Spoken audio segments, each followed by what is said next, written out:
Bonjour les tourneurs, bienvenue dans mon atelier. Aujourd'hui, je réponds à une question d'un abonné.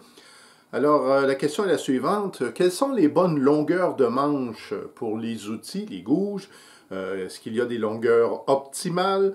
Les manches qu'on retrouve dans le commerce, est-ce qu'ils sont bons? Alors, on regarde mon mur et on détaille ça. Quand j'ai commencé le tournage, j'ai acheté la série économique chez Livallée parce que je me doutais bien que j'allais devoir affûter, que j'allais me tromper, que j'allais devoir pratiquer l'affûtage, puis je voulais pas avoir les gouges de super qualité.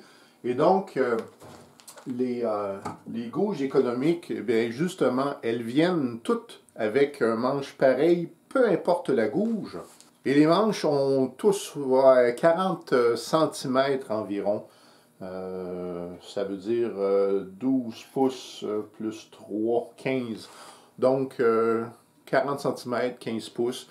Toutes les gouges viennent comme ça.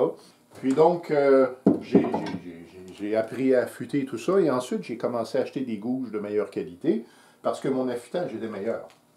Par exemple, une gouge à détail, à profiler. Je me trompe-tu? C'est la gouge qu'on utilise entre pointes pour faire les arrondis, les dépressions. Et puis, vous voyez le manche. Et mon point, c'est que lorsque vous achetez une gouge d'une compagnie qui est reconnue, le manche qui vient avec, c'est un manche très, très, très bon pour faire le travail. Ici, on parle de 25 cm de longueur, 10 pouces. Et je me souviens, quand je l'ai reçu, je trouvais qu'il était court par rapport à mes autres, mais finalement, avec des gouges comme ça, on n'est jamais au bout de nos bras. Donc, une première réponse, c'est dans les gouges de compagnie de tournage, le manche qui vient avec, c'est un manche approprié. Avec le temps, j'ai aussi acheté cette gouge, ma gouge à bol, à creuser. Ça aussi, c'est de Henry Taylor. Donc, on parle d'un manche de 35 cm, donc 13 pouces aux environs. Ça aussi, j'ai jamais eu besoin de retoucher le manche.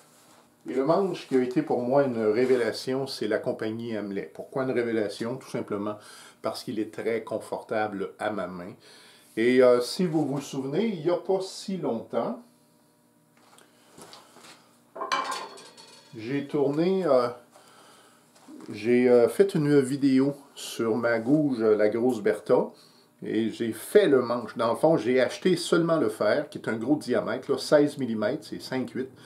Et puis, j'ai fait le manche, et j'ai fait des expérimentations, et l'histoire courte, c'est qu'en vérité, sans que ce soit parfait, j'en suis venu à copier plus ou moins le manche Hamlet, qui pour moi est mon manche. Donc un petit résumé, des gouges économiques, on n'a pas d'effort sur le manche, ils sont tous pareils.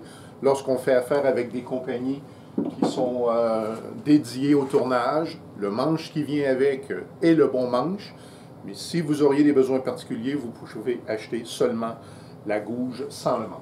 Concernant les racloirs, à mon avis, je crois qu'il y a plus de chances pour un tourneur qui voudrait faire un manche plus long. Et la raison, c'est que dans le cas d'un racloir, lorsque votre porte-outil est là et que vous êtes comme ça, vous êtes en position de force, il n'y a pas beaucoup d'énergie qui est maintenue ici. En revanche, si on fait un pot à crayon, quelque chose qui est profond, un vase, et qu'on s'en vient appuyer comme ça notre outil, et bien là, évidemment, il y aura beaucoup de tension. Et à plusieurs reprises dans ma chaîne, je vous ai déjà signalé que lorsque je vais en profondeur, j'appuie le manche sous mon avant-bras parce que ça me donne une force naturelle. Je suis capable de travailler sans trop forcer. Mais si je devais avoir encore des longueurs plus exceptionnelles, eh bien, à confirmer. Dites-le moi dans les commentaires, mais je crois qu'on recommande entre 2 à 3 fois la longueur de l'outil ici. Alors, si je devais avoir 3 fois la longueur, 3 fois 6, 18. 18 pouces, ça veut dire de manche. Évidemment, ça c'est quand on est qu'on est appuyé ici. Dans 2 dernières années, je me suis procuré 2 crochets martels. Ceci est le petit crochet et ceci est le crochet moyen. Et donc évidemment, parce que ça me permet d'aller plus en profondeur, le manche est plus long. Voilà. Alors je vérifie si j'ai bien répondu à la question. Donc on parle de longueur de manche, manche optimale. Dans les compagnies de tournage, le manche est à mon avis parfait. On commence comme ça, il n'y a pas de souci. Ce sont les besoins spéciaux qui vont nous amener à tourner les manches.